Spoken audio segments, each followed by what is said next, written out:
अस्सलाम वालेकुम dear students, welcome to the study guiders. हम स्टार्ट कर रहे हैं चैप्टर नंबर 12। आज हम उसके थ्योरम नंबर 1 को प्रूव करेंगे।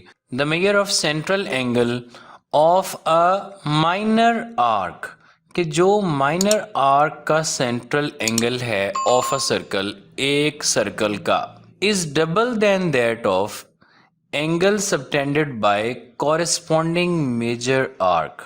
अब ये माइनर आर्क क्या होती है और सेंट्रल एंगल क्या होता है, इसको पहले देख लेते हैं। आर्क जो होती है वो सर्कल की सर्कमफ्रेंस यानी कि सर्कल की बाउंड्री का एक पार्ट होती है। जैसे हम इसको कह लें कि ये सर्कल की बाउंड्री का एक पार्ट है। अब जो आर्क सेमी सर्कल से यानी कि हाफ सर्कल से छोटी होगी, लेट्स सपोज कि मैं आपको यहाँ पे एक सर्कल ड्रॉ करके बताता हूं। अब ये एक सर्कल है और इसके बिल्कुल दरमियान से हम एक लाइन पास करते हैं।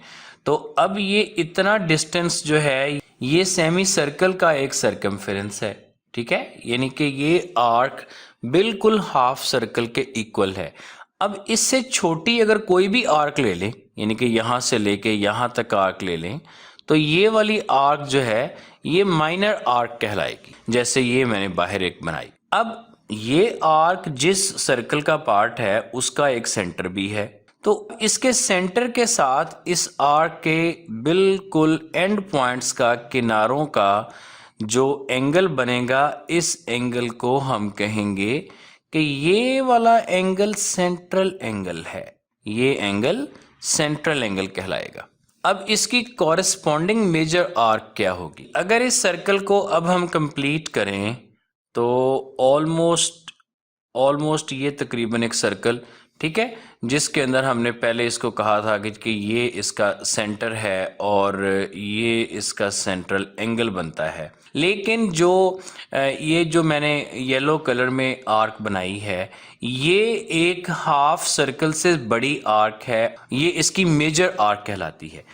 अब मेजर आर्क किसी भी पॉइंट के साथ जो एंगल बनाए, अपने किसी भी पॉइंट के साथ, जैसे कि ये इसका एक एंगल बन गया, या हम इसको यूं कहें कि इसके इस पॉइंट के साथ अगर बनाएं तो फिर ये वाला इसका एंगल बन गया, तो ये एंगल भी angle subtended by the corresponding major arc कहलाएगा और ये वाला एंगल भी angle subtended by the corresponding major arc कहलाएगा। अब अगर हम इनको एक ही सर्कल में ड्रॉ करके देखें तो लेट्स सपोज कि हम इसके यहाँ से लेकर इतने पार्ट को हम कह लेते हैं कि ये एक माइनर आर्क है, इतनी एक ये वाली माइनर आर्क है, तो फिर इसकी कॉरेस्पॉन्डिंग मेजर आर्क ये वाली बन जाएगी।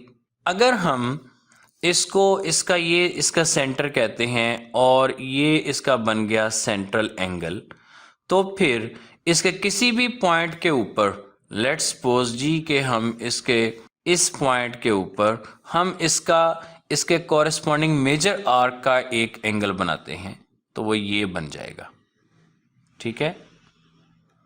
ये अब अगर मैं कहता हूं इस एंगल को कि ये एक एंगल नंबर 1 है, ये एंगल नंबर 2 है, तो जो एंगल 2 है ये डबल है, यानी कि अगर ये एंगल 30 डिग्री का बन रहा है तो इसको हमने प्रूव करना है कि ये 60 डिग्री का एंगल है। तो इसको प्रूव हम कैसे करेंगे? चलें दोबारा हम एक सर्कल बनाते हैं, मैं आपको इसमें बताता हूं। लेट्स सपोज कि ये हमने एक ड्रॉ किया सर्कल, और इस सर्कल के अंदर हम एक कंसिडर कर लेते हैं कि यहां से लेकर ये और ये इसकी है जी, ये इसकी है माइनर आर्क, और हम इसको नेम दे देंगे, कोई एक नेम, जैसे इसको ए कह दें और इसको हम बी कह दें। हम यहाँ पर एक इसका एस्टिमेटेड सर्कल का सेंटर ले लेते हैं और इसको हम ज्वाइन करते हैं ए के साथ भी स्ट्रेट लाइन से, और इसको हम ज्वाइन करते हैं बी के साथ भी स्ट्रेट लाइन से। तो फिर अब यहाँ पे जो एंगल बनेगा ये एंगल कहलाएगा इसका सेंट्रल एंगल। अच्छा, अब हम इसके ऊपर एक पॉइंट सी कंसिडर करते हैं। लेट्स सपोज कि वो हम यहाँ पे ये पॉइंट सी कंसिडर कर लेते हैं। ये अब सी को हम ज्वाइन कर लेते हैं ए के साथ, और इसी तरह से हम सी को ज्वाइन कर लेते हैं बी के साथ। तो देखिए बच्चों, ये जो एंगल अब जो हमने बनाया है, ये एंगल कहलाएगा angle subtended by the major arc. Major arc इसकी ये ए सी बी वाली जो आर्क बन रही है, ये इसकी मेजर आर्क कहलाएगी। अच्छा, अब इसमें हम कुछ थोड़ी सी कंस्ट्रक्शन करेंगे। कंस्ट्रक्शन हम क्या करेंगे कि हम सी को ओ से मिलाएंगे, सी को ओ के साथ ज्वाइन करेंगे और इस लाइन को आगे तक प्रोड्यूस करेंगे। कहाँ तक? ये यहाँ तक। इस पॉइंट को हम डी कह लेंगे। अच्छा, इसके एंगल्स को अब हम नेम देते हैं। सपोज के हम इसको एंगल 1 कह लेते हैं, इसको हम एंगल 2 कह लेते हैं, इस एंगल को 3, इसको 4, इसको 5, इसको 6। ये हमने कोई रैंडमली इनको नंबर दे दिए ताकि हम इनकी पहचान कर सकें। अब देखें बच्चों, इसके अंदर दो ट्रायंगल्स बन रही हैं। एक ट्रायंगल इसकी बन रही है ये वाली, यानी कि ए ओ सी, और दूसरी इसकी जो ट्रायंगल बन रही है, दूसरी इसकी ट्रायंगल बन रही है ये वाली, यानी कि बी ओ सी। ये दो ट्रायंगल्स इसके अंदर बन रही हैं। तो इसको अंडरस्टैंड करने के लिए मैं इन ट्रायंगल्स को यहाँ पे बाहर आपको बना के दिखाता हूँ ताकि आपको इनकी प्रॉपर्ली समझ आए। एक ट्रायंगल तो बन रही है ये ऐसे, और उसके बाद ये अप्रोक्सीमेटली ऐसे बन रही है। इसमें मैंने ये वही सी पॉइंट कंसिडर किया है, ये ओ पॉइंट है और ये ए पॉइंट है। इसके अंदर ये वाला एंगल जो है इसको 1 कंसिडर किया हुआ है और इस एंगल को हमने 3 कंसिडर किया हुआ है। लेकिन ये लाइन आगे भी तो प्रोड्यूस हो रही है। ये ओ जो है वो आगे यहाँ तक ये आ रहा है और इसके इस एंगल को हमने एंगल नंबर 5 दिया हुआ है। यही सिचुएशन है। जबकि देखें, जो इसकी लाइन ये वाली है ना ओ सी, ये भी रेडियस है सर्कल का, और ये जो लाइन ओ ए है ये भी उसी सर्कल का रेडियस है। इसका मतलब क्या हुआ कि इसकी ये वाली दोनों साइड्स ना बिल्कुल कॉन्ग्रेंट हैं, इक्वल हैं, और ये फिर एक आइसोसेलेस बन रही है। तो जो आइसोसेलेस ट्राइंगल होती है उसका ये आपने थ्योरम एक 9th क्लास में पढ़ा था। ये मैं राइट साइड पे अब इसको एक आइसोसेलेस को बना के आपको वो दिखाता हूँ, आपको थ्योरम फिर याद आ जाएगा वो, कि अगर एक आइसोसेलेस ट्राइंगल हो जिसके अंदर उसकी ये दोनों साइड्स बिल्कुल कॉन्ग्रेंट हो, ये साइड इस साइड के कॉन्ग्रेंट हो, तो इस साइड के ऑपोजिट वाला एंगल ये और इस साइड के ऑपोजिट वाला एंगल ये एंगल भी कॉन्ग्रेंट होते हैं, बिल्कुल सेम होते हैं। इसका मतलब क्या हुआ? इसका मतलब ये हुआ कि इस साइड का ओ ए का ऑपोजिट एंगल ये 3 है और ओ सी का जो ऑपोजिट एंगल है ये 1 है, तो एंगल 1 जो है ये भी कॉन्ग्रेंट है एंगल 3 के। अच्छा, और दूसरी बात, आपने 9th क्लास में एक और थ्योरम पढ़ा था, राइट साइड पे देखें, मैं उसको दोबारा बनाता हूँ कि लेट्स सपोज कि ये हमारे पास एक ट्राइंगल है और इस ट्राइंगल की एक साइड को हम ज़रा प्रोड्यूस कर देते हैं लंबा। इसके अंदर ये इसका बन रहा है एक एक्सटर्नल एंगल और ये दो इसके हैं इसके opposite internal angle. Suppose that कि मैं इसको एंगल 5 कहता हूँ अपनी पहली वाली ट्राइंगल के ही मुताबिक, और ये वाला एंगल इसका 1 है और ये वाला एंगल इसका 3 है। तो फिर बच्चों जो एंगल 5 है ना, ये इक्वल होगा किसके? एंगल 1 प्लस एंगल 3 के ये इक्वल होगा। यानी कि इन दोनों एंगल्स का, इसका भी और इसका भी अगर सम करते हैं तो वो इस एक्सटर्नल एंगल के इक्वल होगा। ये बात आपको मैं समझा देता हूं कि ये कैसे है। हो सकता है कि ये बात आपको पहले याद ना हो या हो सकता है आपने ये थ्योरम स्किप किया हुआ हो। अगर हम इसको भी नेम दे दें, फॉर एग्जाम्पल मैं एंगल 2 कहता हूं, तो ये तो आपको पता है ना कि जो angle 1 plus angle 2 plus angle 3 है ये इक्वल टू होता है 180 डिग्री के, क्योंकि ट्राइंगल के तीनों एंगल्स का सम 180 होता है। और उसके अलावा अगर आप देखें तो ये एक स्ट्रेट लाइन का एंगल बन रहा है। अगर हम एंगल 2 और एंगल 5 को ऐड करें तो ये भी 180 का बन रहा है। अब अगर इन दोनों साइड्स को हम सब्ट्रैक्ट करें तो ये एंगल 2 कैंसल आउट होगा और एंगल 1 प्लस एंगल 3 जो है ये इक्वल एंगल 5 के आ जाएगा। अगर अभी भी समझ नहीं लगी तो ये देखें माइनस करते हुए अब साइन को चेंज करते हैं, इसका भी माइनस, इसका भी माइनस, इसका भी माइनस, ये भी कैंसिल आउट और एंगल 2 भी कैंसिल आउट। फिर angle 1 plus angle 3 minus angle 5 is equal to 0। तो जो माइनस वाला एंगल है उसको राइट साइड पे लेके जाएं तो वो angle 1 plus angle 3 is equal to 5। Algebraically आप इसको देख सकते हैं। तो इतनी बातों का आपको अगर ये समझ आ गई है तो देन ये थ्योरम नंबर 1 बहुत ही इजी है, ये आपको समझ आ जाएगा।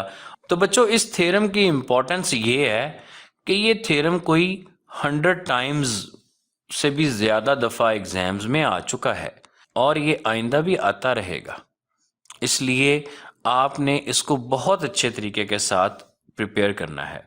चलें जी, इसको हम थोड़ा साइड पे करते हैं और यहाँ पे अब लिखते हैं कि हमें क्या क्या गिवन है। देखें जी, गिवन में हम इसको ये कहेंगे कि पहली बात तो वही कि a circle with centre O।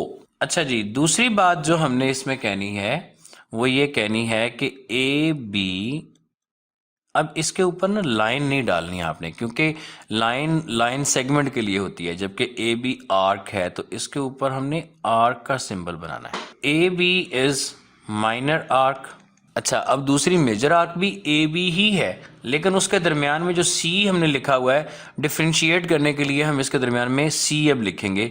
And A C B is corresponding major arc.